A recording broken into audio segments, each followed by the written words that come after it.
Yeah, Ryan, kind of a clunky start, but y'all only had the ball one time in the first quarter and stuff. But the little sequence that included the block punt seemed to change everything. Yeah. We struggled getting off the field on third down, on that first drive. The first one, I think it was third and 10, 11, or 12, so it was third and extra long. And they ran it for a first down and then converted on a couple of other third downs. And then, we settled down a little bit. We went right down the field and then took a negative play on the first down. Thought we had the touchdown with Jeremiah, got called back, went into a pooch situation, and then they went down the field and scored. So they really controlled the first quarter of the game. I thought about taking the ball early in this game because I knew that that would be their plan, and decided to continue with what we've been doing. And I thought we did a nice job at the end of the first half, going into the third quarter, where that's very, very important to play that way. But like you said, a couple of those turnovers certainly helped us in the first half. Over to the left, Bill Rabinowitz, Columbus Dispatch. Yeah, tough start for the defense. What turned it around? Yeah, I just think we got off the field on third down.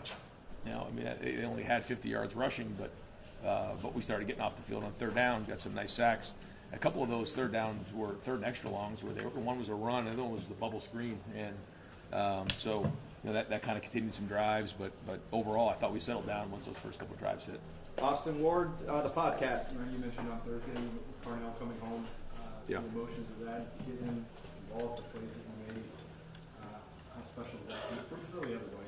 Yeah, Carnell's not someone who talks about himself or really even want me talking about him right now and everything that he's been through. But we all know that he lost his mom, and he does not show that every day when he's here. And we say it all the time that the game doesn't care about what you've been through. When you cross that line, you go onto the field, the game doesn't really care, but we do. His teammates do, his coaches do, the people who know Carnell care a lot about him. And just the way that he's handled himself has just been an example to everybody. And we care a lot about him, and to see him get 2 touchdown passes in his hometown in front of I think he had over 25 people here watching him. I know it means a lot to him, but it also means a lot to us. And really happy for him today.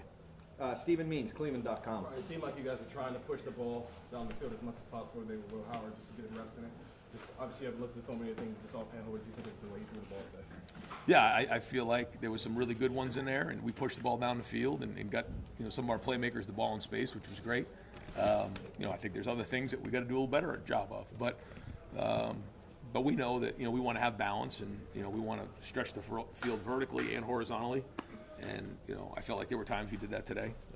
We'll watch the film, get on it, but I feel like when we have the combination of getting completions, throwing the ball down the field, and then there was a point there. I think it was the third quarter, maybe the beginning of the fourth. We started to run the ball and get downhill and started cracking the run game.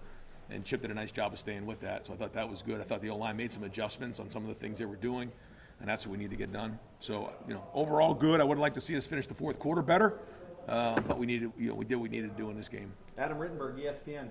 Ryan, big picture, how has your defense responded from that Oregon game? Yeah. And what do they still need to do as you guys obviously face a really tough opponent again next week? Yeah, we got some really big games ahead of us, and we know that. We want to be playing our best football in November. I said that a million times. But I feel like we've done a better job of getting to the quarterback. I feel like we're playing better technically, fundamentally. And we have to continue to do that and understand situations, all the above. So we'll get back in it. And each week it's a new season. What you've done in the past has nothing to do with what's going to happen moving forward, other than the fact that you've learned things, and you have to use those experiences to help you moving forward. But what really matters is what we do moving into this game next week. Cameron T. Robinson, The Athletic. Ryan, you mentioned the run game. Northwestern's stopped a lot of people on the ground this year. Yeah. For you guys to do that, especially in the second half, and kind of wear them down, how important is that? They, like so many teams in the Big Ten, do such a great job against the run. I mean, they're gonna put a bunch of guys in the box, and that's why you saw us push the ball down the field, because when they're gonna put that many guys in the box, you've got to stretch them vertically. And I thought Will did a nice job of, when it wasn't there, checking it down and keeping us on rhythm on some of those plays, and that's good football. But we did make some adjustments there, and I thought we finally got that run game going. And the run game takes time at certain games, and we'd love to be hitting those 4, 5, 6, 7, 8, 9, maybe more runs, yard runs early in the game. But it takes a little time, and you got to make those adjustments. And I think Chip did a good job of coming back to some stuff that we did make adjustments on, Justin and the guys with the O-line. So there was some good things there overall. Again, we'll learn from it, we'll grow from it, and every week you got to keep getting better. So we'll do that in in the film room tomorrow, and then move on to next week. Pat Murphy, 24/7 Sports. Ryan, it looks like you guys are rotating some of the cornerbacks. Jermaine was in there a decent amount. What went into the decision to do that more this week, and how do you think it went? I think we did it. We did it last week too, and we'll continue to do that when we feel like it's appropriate to play depth. We've been trying to get that done. We've gotten more and more guys reps the last couple of weeks. I think it's helped the overall morale of the team. I think it helps in practice. I think it helps with our depth. I think it's healthy for us. So we'll keep looking at it and make sure that we're doing it right, because we want our guys to be able to play their best in the fourth quarter and play their best at the end of the season. Andy Anders, 11 Warriors.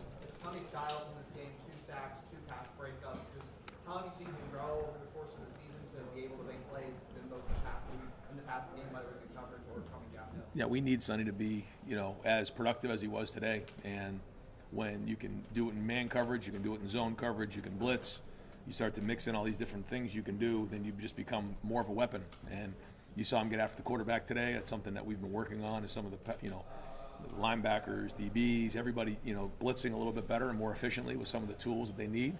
You don't just, run on a blitz and go sack a quarterback. There's a lot that goes with that. And there's a couple in the last few weeks where we've gone right by the quarterback, full speed, but have missed them. And so, we've tried to drill some of this work to make sure that we're doing a better job of avoiding the front line, the backers when they're, or the running backs when they're coming to protect us, but then also, doing a great job of getting the quarterback down when we get in the backfield. So good for him to see some of that work paying off. And again, we're going to need it more.